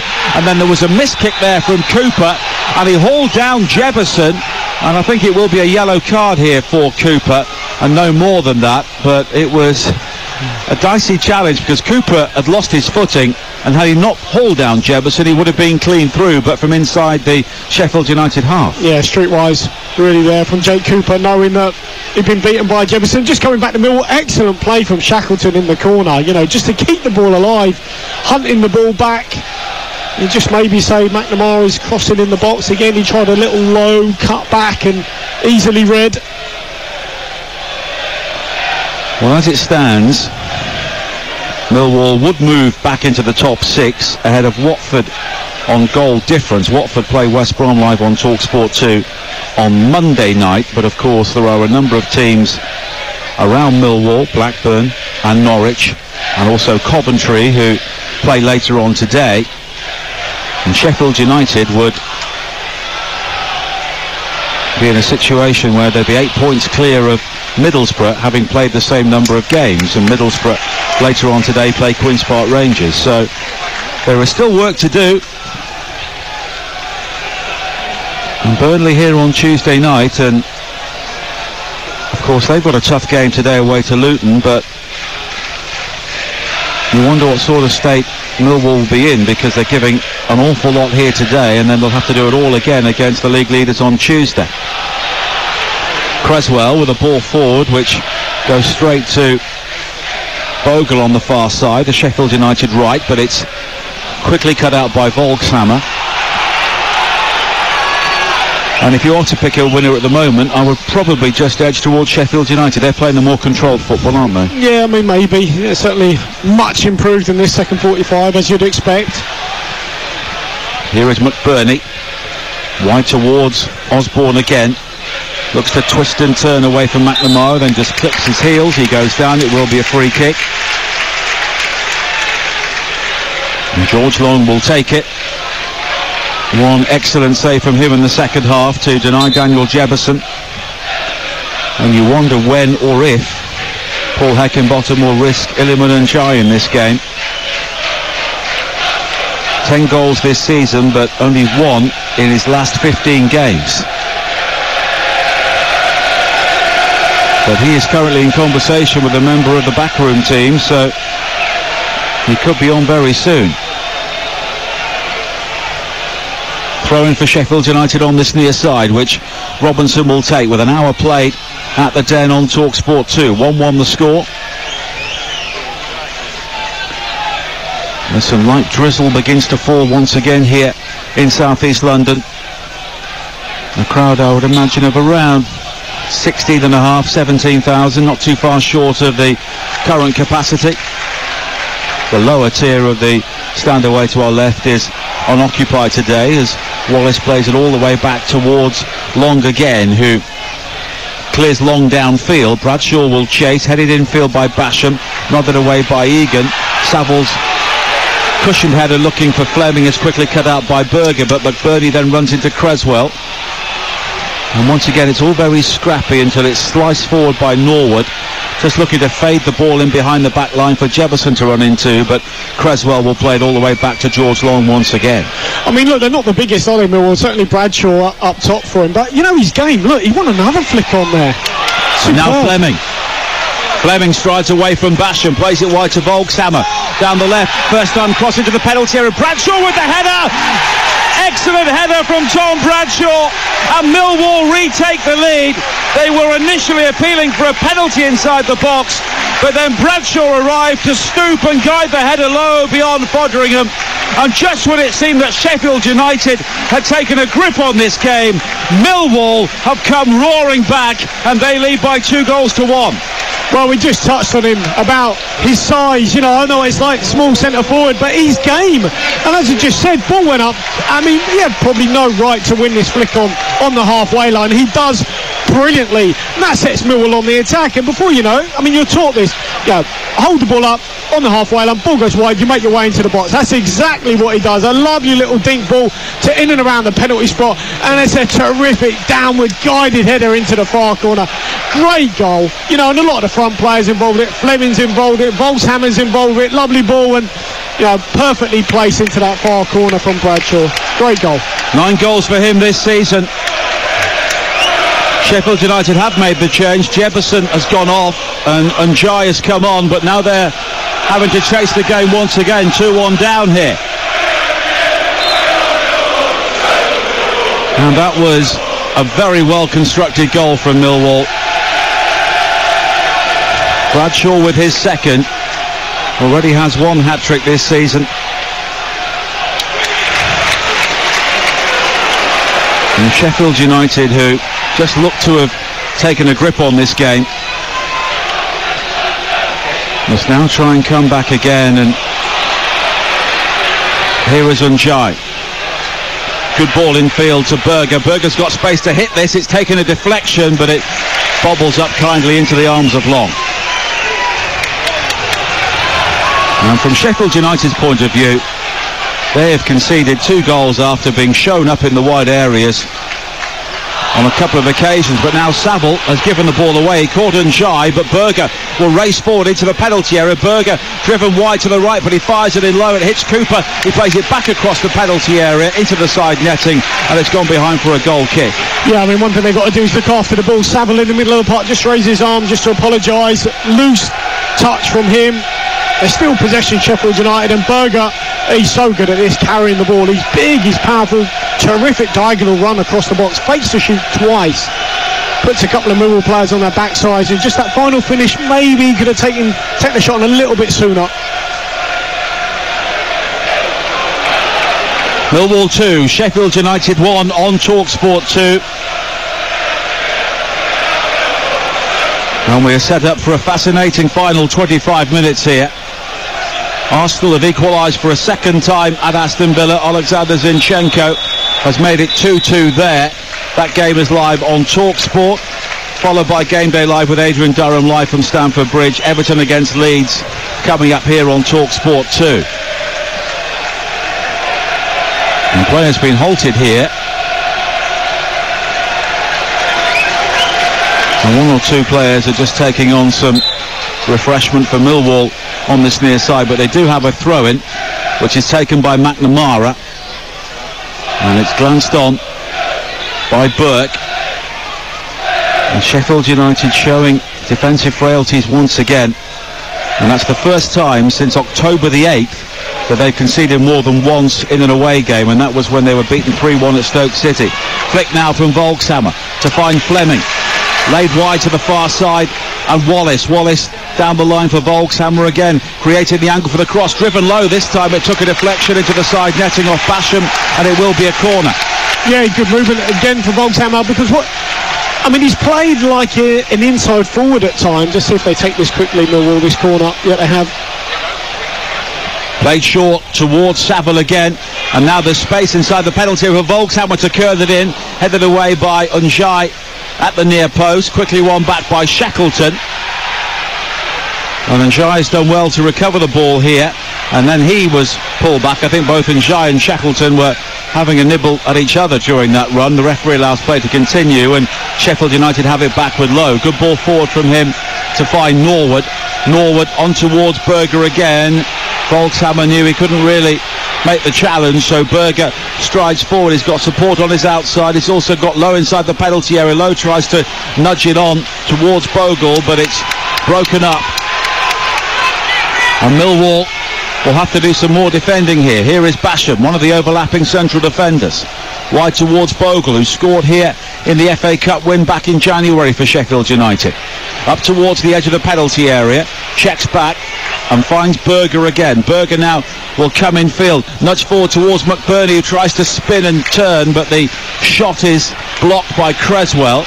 And now Osborne down the Sheffield United left, holds off the attentions of Burke, finds Njai.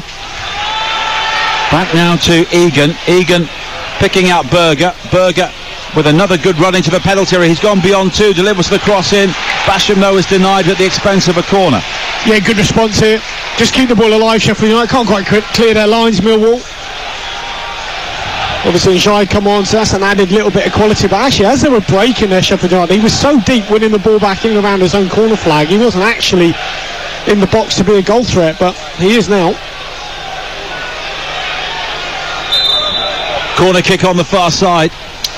Cleared away at the near post by Fleming. Millwall are encouraged to vacate the penalty area by their fans, but they stay in. A long ball played forward by Lowe, looking for Egan.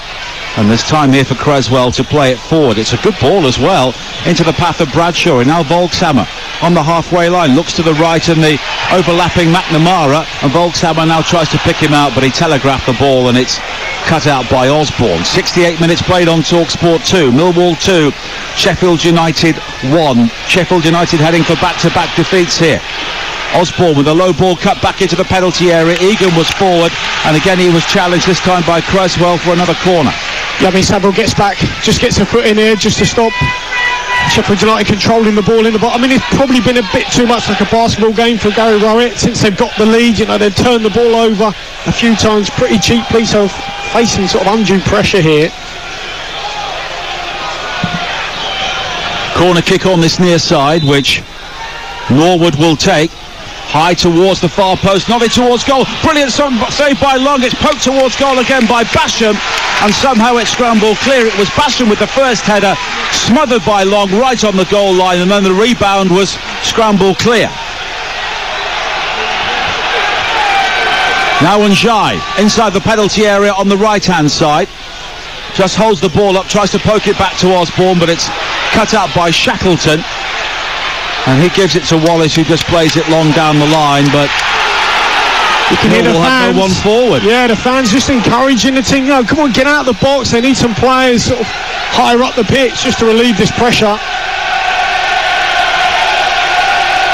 2-1 Millwall lead here on Talksport 2 with 20 minutes to play. Berger with a high cross in. Egan is still forward from the corner. Sliced away by Cooper. Now Basham again. Finding Berger down the right. Osborne popping up on the far side now. Infield towards Bogle. Works the 1-2 with Osborne. He just slips at the crucial moment. And the ball slithers behind along with Osborne, and it will be a goal kick. Yeah, they'll just be breathing a sigh of relief here. Just take their time. Settle down. George Long with a goal kick. It looks like maybe George Honeyman is going to get the call as well for the home team to come on. Just moves the ball. You know, George, he had the ball as the left-hand side of the box, and just to take his time, just brought it over to the opposite side. Well, there are one or two ifs here, but if Sheffield United lose this game, and if Middlesbrough beat Queen's Park Rangers later on today, the gap between second and third will be 4 points. Game on. Absolutely. This was always a very difficult test on paper, as it's proven on the pitch. Millwall about to make a double change. Ryan Leonard and George Honeyman will both be coming on, maybe to try and hold the ball a bit more in midfield. And Oliver Burke is the first player to be withdrawn. He's been quiet in the second half, but he's played his part, setting up the opening goal.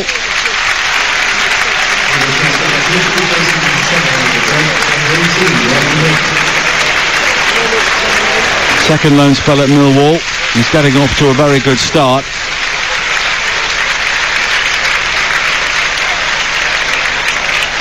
And the other player who is going to be withdrawn is Jamie Shackleton. And Ryan Leonard will come on to replace him. I think he's had a really good game, Jamie Shackleton. Excellent with the ball at his feet. I mean, Ryan Leonard's a little bit bigger, maybe more physical. Maybe they're expecting a bit more attrition from Sheffield United late on in the game, who knows. So, former Sheffield United player Ryan Leonard as well. And it did seem there that Gary Rowett was maybe saying 4-4-2. Thrown down the line from McNamara, headed on by Bradshaw. And Egan will guide it all the way back to Fodringham, who just takes a touch and the ball almost spins between his legs, very close to the goal line, but he manages to get the ball away. We'll be off to Goodison Park shortly, but Millwall are coming forward now with Wallace. Wallace looking to attack the penalty area, but he's challenged by Bogle, but Millwall will have a throw-in. And that was either very cool from Wes Fodringham, or he almost made a mess of it. Well, one thing he does know is that Bradshaw's a willing runner. You know, he's just going to put you under pressure, so take a touch at your mercy in your 6-yard box. As it is, they've given it out for a throw, and, you know, chance, opportunity, Millwall bring their centre-halves up, be chucked into the box. And that's what's going to happen here. Zion Fleming is just drying the ball on his dark blue Millwall jersey. Hurls it into the near post, headed up in the air by Creswell, but he actually threw the ball straight up into the air. There was a double touch there, I think, from Fleming, and it's a foul throw, and Sheffield United will be able to clear. So let's get headline team news from Goodison Park. Coming up at 3 o'clock on Talksport 2, Everton against Leeds, and we'll say good afternoon to Ian Danter. Afternoon to you, Nigel. Everton made just one change from the Merseyside derby, and it's one you might expect. Neil Maupay preferred to Ellis Sims up front. Sims drops to the bench, and Leeds, despite losing to Manchester United last Sunday by 2-0, are unchanged from that game. Live at 3 o'clock with me and Mickey Gray, Everton against Leeds. Cheers, Ian. Still Millwall 2, Sheffield United 1 here with 17 minutes to play on Talksport 2. Over on Talksport, Aston Villa 2, Arsenal 2. In the closing stages there as well, as McNamara looks to hold off Lowe, and he does so, and Lowe pulls him down, and it will be a free kick, and Njai just thumps the ball into the turf in frustration. And Sheffield United have rather lost their way in this game. And that goal from Tom Bradshaw coming just at a time when they look to be in control. But we have 16 minutes to play. Well, this is interesting because, 16 minutes to play, but Jake Cooper has gone up to try and win the flick on. Oh, now he's called back by Garrett. I was going to say, 60 minutes where you're 2-1 up and your centre-half has gone up to win a flick on. I mean, I haven't heard of that. He's just called him back there. I'm surprised at Jake Cooper. I mean, why is he doing that? Surely he doesn't need to be told by his manager. Another Sheffield United player, Osborne, did seem to nudge into the back there of Honeyman, and then McBurney goes down, clutching his head.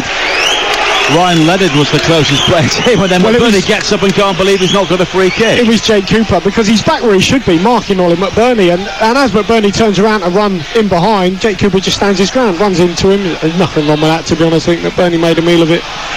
McNamara plays it forward now, but it's a poor ball, cut out by Robinson, but Millwall quickly win it back.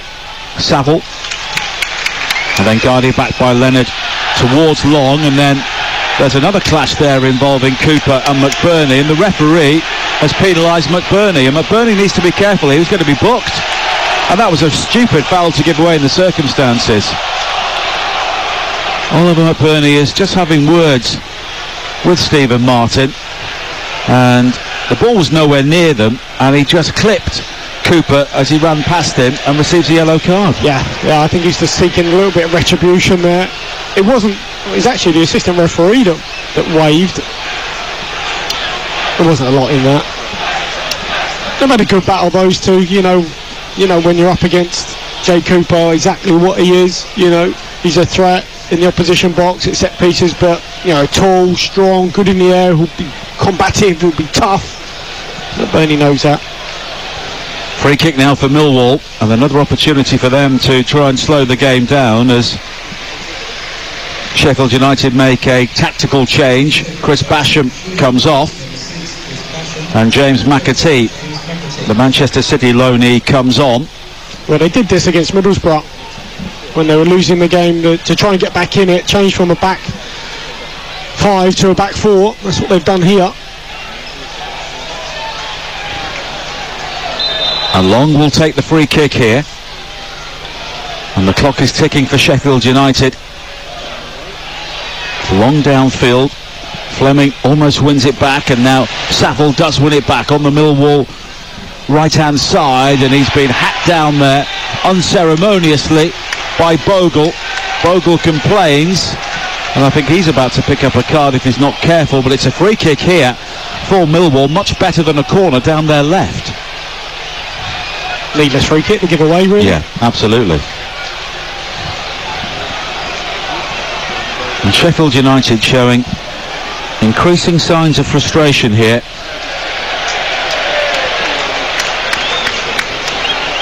And Bogle has been booked, I think, as much for his protests than the original challenge. And we have 12 minutes to play on Talksport 2. Millwall 2, Sheffield United 1. Tom Bradshaw scoring either side of a Tommy Doyle free kick. Still Aston Villa 2, Arsenal 2 over on Talksport. Everton Leeds coming up at 3 o'clock on Talksport 2 as well. Free kick here on the far side. There's one or two things going on inside the penalty area before it's taken. And now the free kick is whipped in very deep, and much too deep. And it's gone behind for a goal kick, and that was an anticlimax from Millwall's point of view. Yeah, just put too much on it. But, big, last 12 minutes or so, plus stoppage time. For Sheffield United, certainly, because they are being hunted down. Middlesbrough obviously will know the result of this game, going into the QPR one, obviously at home as well. Be the spur that they need if Sheffield United lose. And Millwall here are moving back into the top 6 before the afternoon games. Watford against West Brom is also live on Talksport 2 on Monday night with Jim Proudfoot and Courtney Sweetman-Kirk. Other action coming up on 2, 7:45 on Tuesday night. Plymouth against Cheltenham, the Papa John's Trophy semi-final. England women against Belgian women in the Arnold Clark Cup on Wednesday night. Leipzig against Manchester City will be live in the Champions League on Talksport. Got 11 minutes to play here, and Sheffield United have not offered a huge amount since falling behind for a second time in the game. And that will be a disappointment for Paul Heckingbottom. They're heading for successive defeats. And it's often about how you respond to blips in the Championship if to be successful. They did it really well before, but they've got Watford at home coming up next. Now it's played forward by Volkshammer. Bradshaw believed he was foul, but nothing was given. And the ball goes all the way behind for a goal kick to Sheffield United. And we've seen so many teams over the years, David, look absolutely nailed on for automatic promotion and then not make it. Are we seeing Sheffield United creaking here, or is this just a blip? I mean, it's difficult to say, but, you know, it's just a tough league, right? I mean, you know, no game is an easy one, so they haven't played well here, make no mistake. They have not played well here, so... And it seems like they haven't learned, certainly from the Middlesbrough game where they were caught out, and they were caught out here, you know, at 0-0. I understand being caught out there at the back when you're losing 2-1 at home, but not with a 0-0 away from home against Millwall. I mean, that's just a schoolboy error, and it cost them a goal, and it just goes in high there as well. It just gave Millwall all they need, all the encouragement they needed here. Now Njai finding Berger down the right-hand side for Sheffield United. McBurney waits inside the penalty area. The cross deflected, turned behind superbly there by George Long. It was Berger's ball in, and Long was going one way, the ball was heading the other, and he readjusted superbly. 15,571 the crowd here, and George Long has just kept his team ahead. Yeah, good save again, really good save, great reaction, unexpected obviously, thinking the ball was going across the box and nearly beat him at the near. Norwood with the corner, headed away by Cooper, as far as Bogle, who will drive into the penalty area, and he continues to the byline, pulls it back for McAtee. McAtee drives it high into the roof of the net, and Sheffield United are level once again, and the reprieve from George Long's save lasted merely seconds. John McAtee with an excellent finish inside the penalty area. The Manchester City youngster showing real calmness, and then an explosive finish, and the Sheffield United fans are celebrating an equaliser which did not look likely. It is Millwall 2, Sheffield United 2. Well, it's a really, really good goal. What a first touch this is from McAtee. Such composure in and around the penalty box. Ball cut back, and you just think someone might slash at this. No, terrific touch with his left to take it away from the Millwall player, and then he's rifled this into the roof of the net. George Long's got no chance. Quick as a flash, great goal. So for the first time since mid-September, Millwall have conceded twice in a league game here. A couple of smoke bombs have been let off by the Sheffield United supporters away to our left-hand side. And we have 7.5 minutes to play. 2-2 the scoreline. And can either side prize a winning goal from this game now? I think in the circumstances, if it stays like this, Sheffield United would regard it as a point gained. Absolutely. I mean, the subs, though, again, have had an impact on the game, right? Which is exactly what you want if you're Paul Heckingbottom.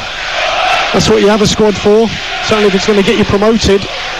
And both their goals coming from Manchester City loanees. Doyle in the first half, McAtee in the second.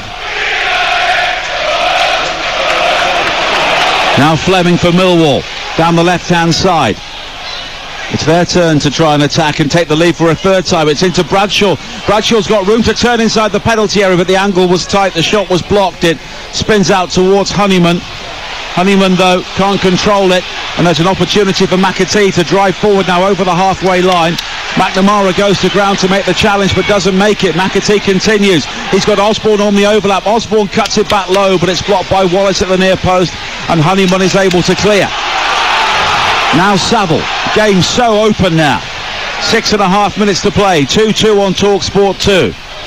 And the ball from Saville is poor. He sticks to his knees in disgust as he knocks it beyond Volkshammer straight out of play for a throw-in. Right, I think both sides could have done a little bit better there. Osborne, if it had looked to the back post, they had two players over, and then Saville, just with a simple pass out wide, passes it off the pitch. I mean, they've expended a lot of energy, both teams going for this, and the likes of Saville he looks out on his feet at times. And here was the player in midfield they left on as they look to shore things up. Leonard hooks it forward, but a free kick's been given to Sheffield United for an earlier challenge on McAtee. 2-2 the scoreline, and we can still smell the cordite in our nostrils from those smoke bombs which were thrown by the Sheffield United supporters in the aftermath of that second goal.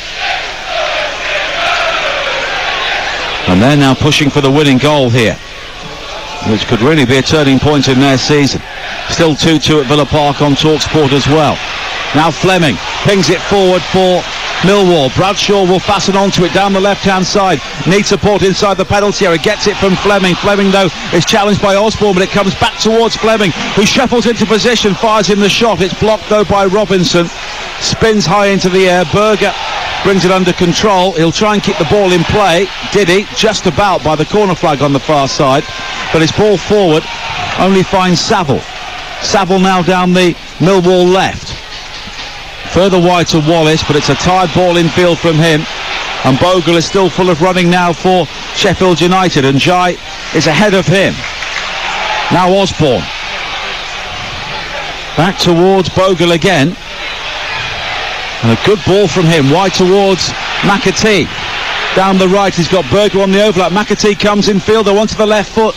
Tries the shot, which is blocked by Saville. McAtee then heads it towards goal. Volkshammer's clearance is up rather than away. And here is Norwood. Down the right-hand side for Sheffield United. 4 minutes to play. 2-2 at the Den on Talksport 2. Norwood goes all the way back to the halfway line. And Egan. And here is Berger. He goes down under the challenge of Saville, and then Saville is fouled by Njai, and Millwall have a free kick. Well, things might be going from bad to worse here a little bit for Millwall, conceding that second goal, and Tom Bradshaw has just signalled to the bench that he is struggling on that breakaway. Maybe he just feels something, I don't know, he's pulling at maybe his hamstring, or might have just hurt a muscle maybe. Well, they've still got one change they can make.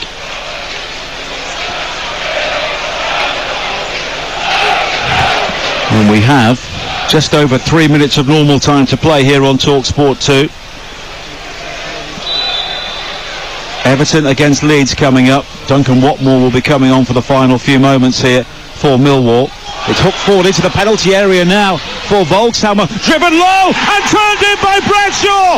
It's a hat-trick for Tom Bradshaw, and Millwall lead for the third time, and surely this time it will be enough to beat Sheffield United. It's been an extraordinary game at the top of the championship, and the team chasing automatic promotion look to have been beaten for the second time in a week. Bradshaw has the match ball, and Millwall surely have the points. In the 88th minute, it is Millwall 3, Sheffield United 2. Well, Volkshammer and Bradshaw combine again, as they did for Bradshaw's header. This time it's on the opposite flank. That shows the quality Volkshammer has with his left foot or his right foot. Brilliant cross along the 6-yard box, and there's Bradshaw, who to me is injured.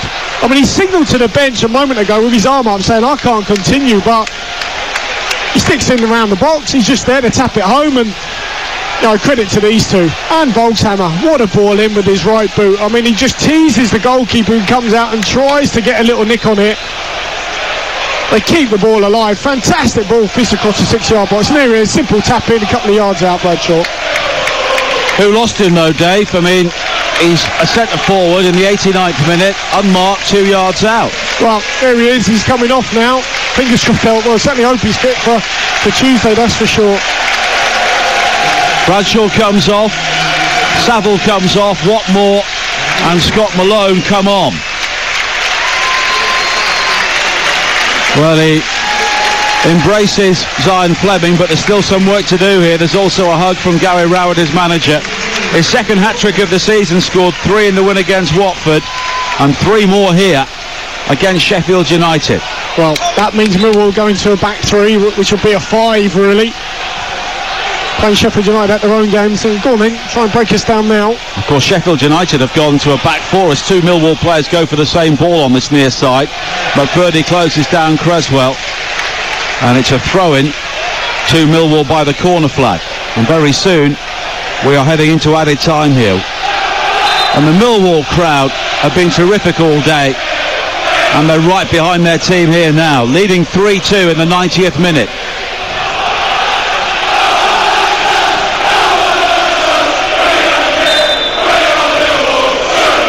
Well, it's a familiar refrain, but they play a style of football which can be likeable for the neutral at times.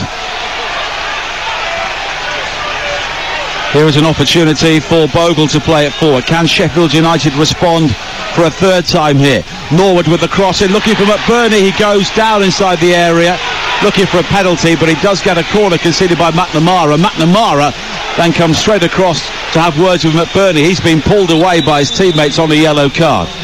Well, the referee's just going to call Danny McNamara, but I just wondered, did he need to head this out for a corner? Because he bumped Ollie McBurney, and basically the ball was probably going to go out of play, or he could have just turned, face forward and cleared his lines. Instead, he's, I think, needlessly headed this out for a corner. Corner kick on this near side for Sheffield United, and we are into added time here. Norwood will take it. And there is so much going on inside the penalty area there for Stephen Martin, the referee, to try and deal with.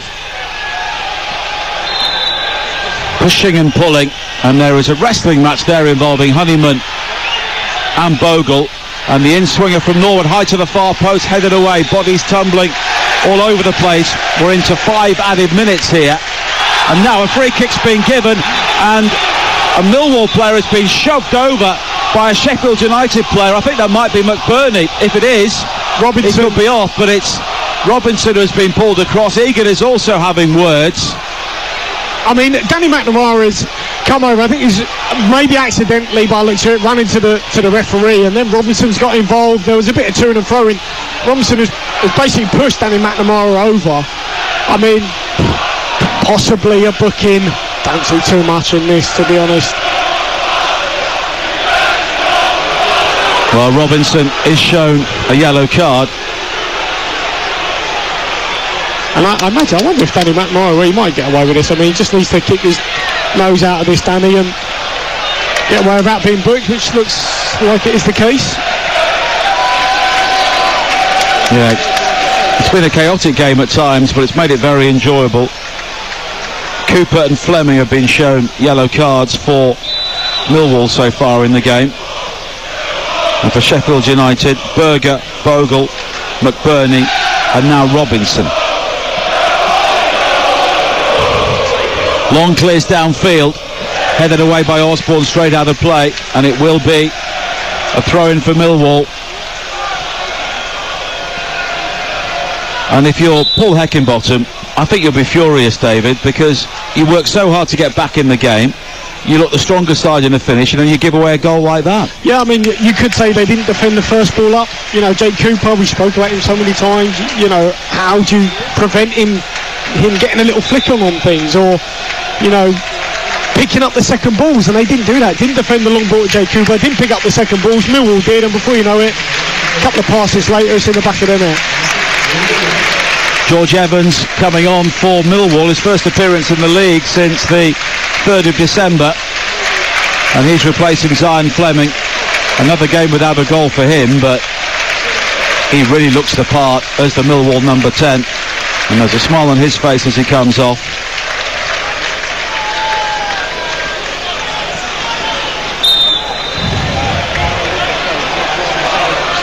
And having sat through Cardiff against Reading last night, this has been a complete contrast in all departments.